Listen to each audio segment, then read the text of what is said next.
Olá pessoal, saudações rubro-negras, começando mais um podcast Confraria Flamengo. Falar hoje da nossa derrota para o Corinthians, né? 2-1 lá no campo deles. Acho que o jogo, primeiro uma questão que eu achei que o Flamengo melhorou, saída de bola, né? Nos últimos jogos eu vinha criticando muito que o Flamengo só saía dando chutão para frente, ligação direta, não tinha uma organização para sair jogando. Nesse jogo contra o Corinthians, o Flamengo botou a bola no chão, saiu jogando, que é a característica do nosso time.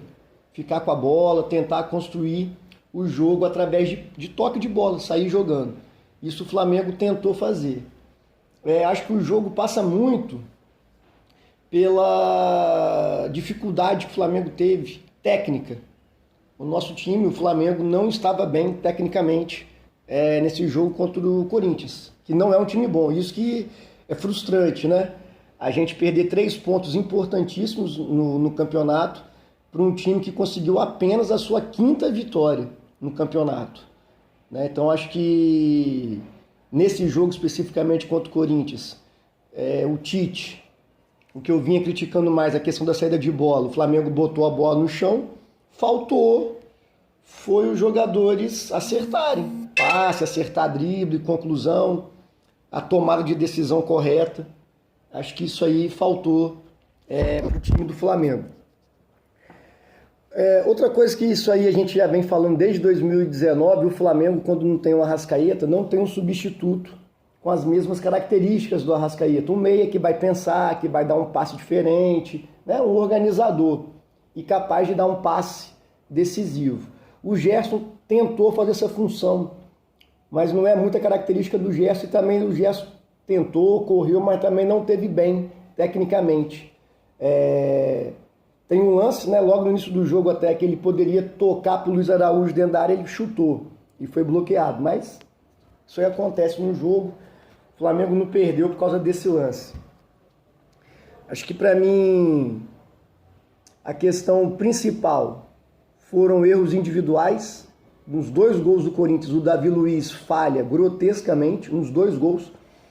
No primeiro gol, é um erro técnico, ele não consegue dominar uma bola simples. Além de não conseguir dominar uma bola simples, ele perde na velocidade para o pereba do Yuri Alberto. O Yuri Alberto vai levando a bola, ele não diminui o espaço e com isso não consegue cortar o cruzamento. O Yuri Alberto pega a bola no meio de campo, carrega, quase tropeçando na bola, porque é um pereba. E o nosso zagueiro, além de não ter conseguido dominar a bola, não consegue evitar esse cruzamento do Yuri Alberto, que vai na cabeça do Thales Magno, e o Corinthians faz 1-0. O Flamengo, como eu disse, fica mais tempo com a bola do que o Corinthians, mas falta do meio para frente. O Flamengo está inspirado. Bruno Henrique, para mim, fez uma das piores partidas com a camisa do Flamengo. Não me lembro o último jogo que o Bruno Henrique tenha ido tão mal. O Luiz Araújo também bem abaixo do que pode produzir. Então o Flamengo, sem o Arrascaeta, depende demais que os nossos 2 pontas estejam bem tecnicamente para a gente conseguir finalizar, construir alguma coisa ofensivamente. Os 2, Bruno Henrique e Luiz Araújo, não jogaram nada. Com isso o Flamengo fica pobre de ideias ali na frente, né? O Pedro se movimentando, tentando. E o Flamengo chega ao empate num cruzamento do Varela, que é pênalti, claro, a bola bate na mão do jogador. É um pênalti claro que o juiz, com 10 segundos vendo a imagem, define. Mas esse juiz é horroroso, esse abate aí, horroroso. Ele fica uns 3 minutos vendo a mesma imagem, tentando, na minha opinião, né? Tentando achar uma forma de não marcar pênalti. Porque é um lance muito claro. O Pedro bate, o Flamengo empata o jogo é equilibrado.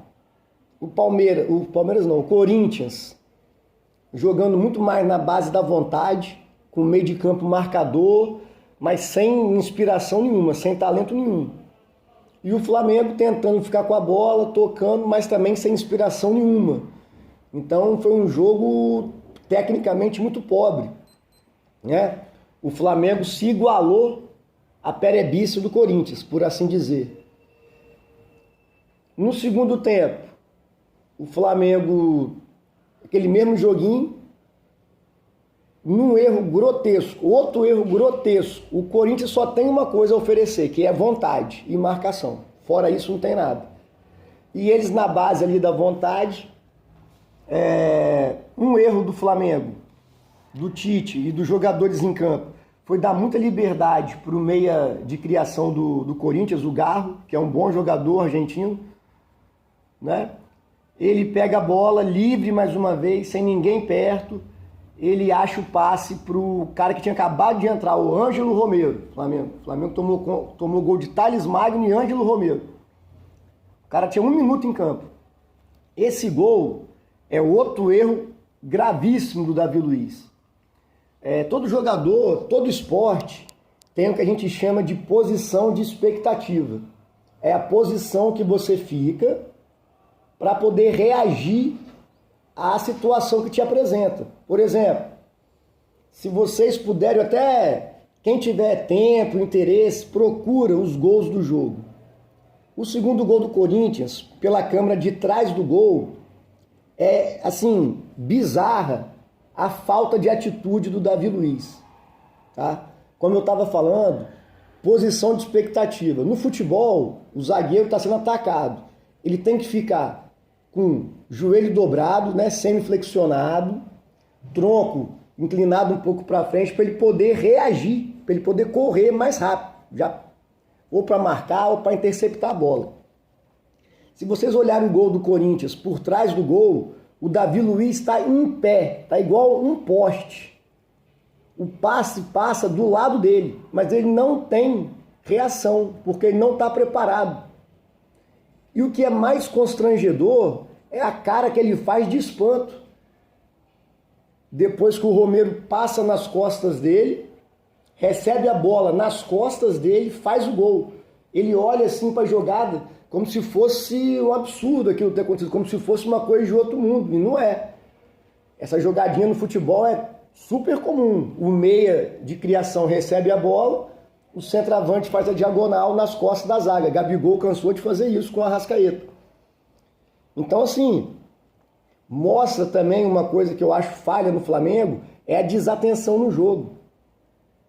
O jogo contra o Corinthians era importantíssimo, porque Botafogo ganhou, o Palmeiras ia jogar depois, mas iria ganhar.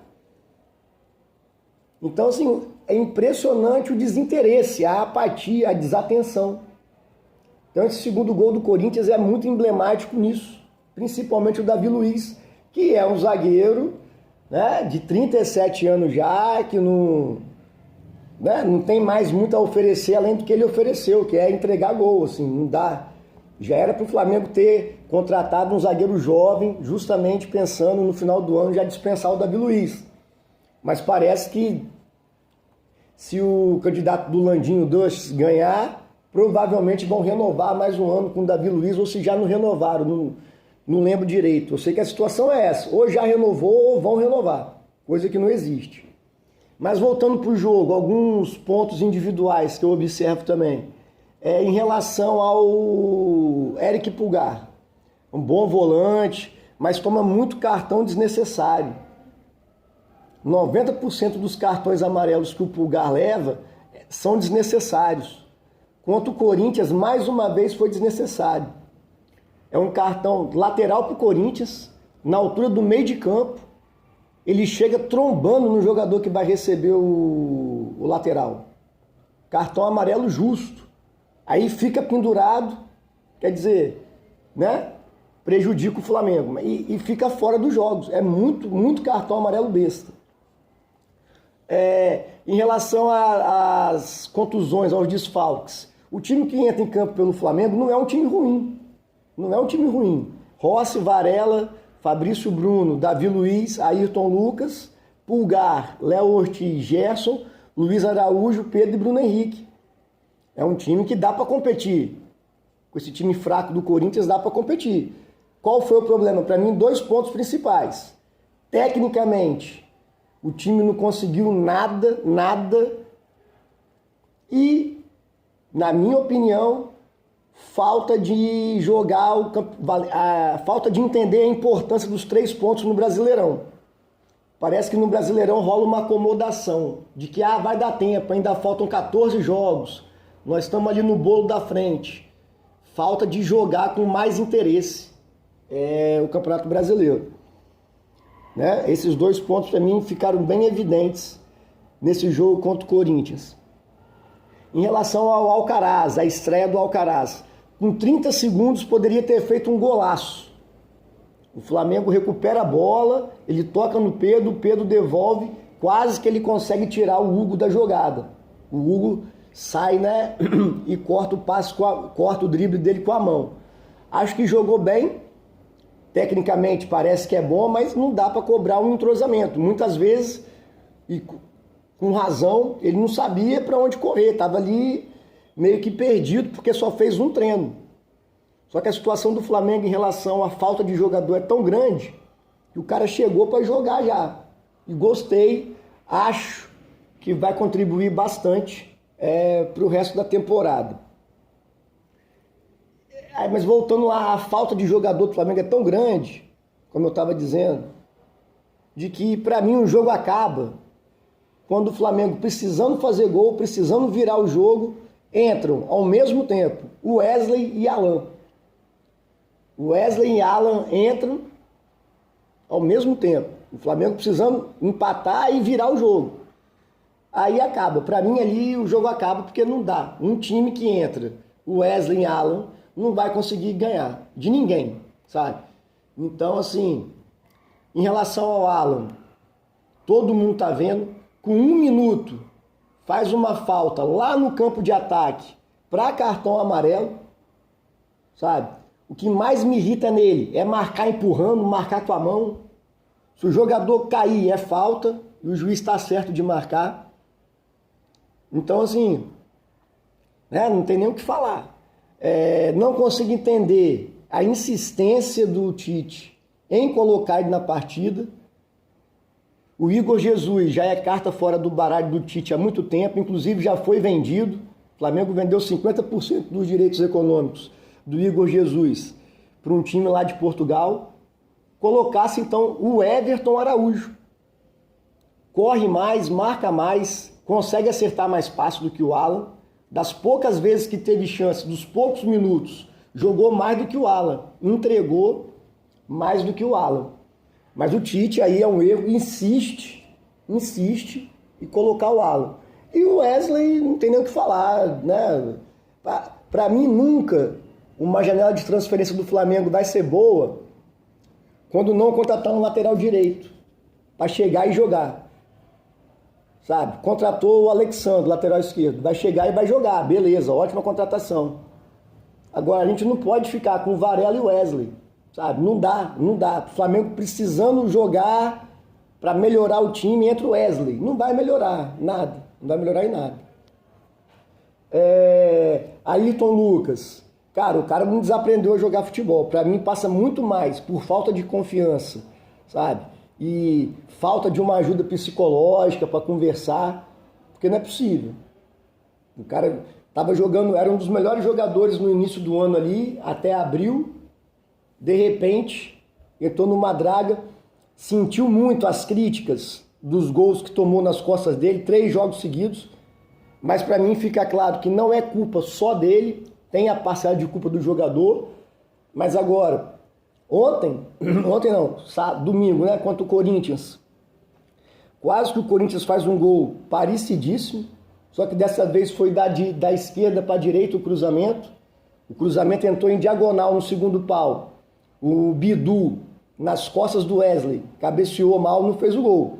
Então não é um problema só do jogador, é um problema da comissão técnica que não consegue encontrar maneiras de corrigir esse problema. Cruzamento em diagonal, no segundo pau do Flamengo, é perigo de gol. Não importa com o jogador que esteja jogando. Então o Flamengo perde aquela vantagem que o Flamengo... Eu não esqueço disso. O Flamengo, na data FIFA, jogando com um time praticamente reserva, conseguiu abrir 4 pontos de vantagem. Depois da data FIFA, nós estamos agora 4 pontos atrás. E esse um jogo a menos que o Flamengo tem contra o Inter, se o Flamengo ganhar, continua em quarto colocado. Então, assim, a situação do Flamengo não depende mais só dele para ser campeão brasileiro, como dependia há 2 rodadas atrás. O Botafogo tem 4 pontos, quer dizer, se o Flamengo ganha, fica 1. O Palmeiras está 3 pontos na frente. Se o Flamengo ganha, empata em número de pontos, porém perde no saldo de gols. O saldo de gols do Palmeiras é bem maior que o nosso. E o Fortaleza também, se o Flamengo ganhar, o Flamengo fica atrás do Fortaleza. Então, assim, a gente depende agora, primeiro, de ganhar os nossos jogos, que não está conseguindo. E segundo, de que 3 times agora, Palmeiras, Botafogo e Fortaleza, tropecem, empatem ou percam, certo? Eu acho que o campeonato está indo, infelizmente, mais uma vez, no colo do Palmeiras. O Palmeiras só está disputando agora o Brasileirão, enquanto que o Flamengo está em 3 competições, vivo, né, nas 3 competições. Com a falta de jogadores, o Flamengo não consegue mesclar, tem que ir sempre com, né? Não tem substituição. Quando o Flamengo tiver completo, aí beleza. Vai sair um Bruno Henrique da vida, aí vai entrar, sei lá, o que o Flamengo contratou, Gonzalo Plata, certo? Luiz Araújo não tá bem, entra o Alcaraz, aí o Tite vai ter opções de qualidade no banco para substituir, porque agora a gente só tem 11 jogadores. Como aconteceu no jogo contra o Corinthians. Bruno Henrique e Luiz Araújo quebrando a bola, mas não tinha quem colocar no lugar, né? Então eu acho que essa data FIFA, por incrível que pareça, dessa vez vai ser boa para o Flamengo, recuperar jogador, descansar, recuperar Arrascaeta, recuperar bem De La Cruz, jogar sem dor, né? Infelizmente o Michael só volta em novembro, mas aí tem as contratações que chegaram, Alcaraz, Gonzalo Prata, Alexandro. Então acho que dá para formar um time aí com pelo menos uns 15 jogadores de mesmo nível, que dá para fazer 4 substituições pelo menos e o time não cair tanto, né? Não ser uma diferença técnica tão grande de um que entra que outro que sai, certo? Porque não dá para a gente, jogando no Brasileirão ou Libertadores, entrar Matheus Gonçalves, entrar Alan, entrar Wesley. Aí fica muito abaixo. Valeu, pessoal. Saudações rubro-negras, abraço.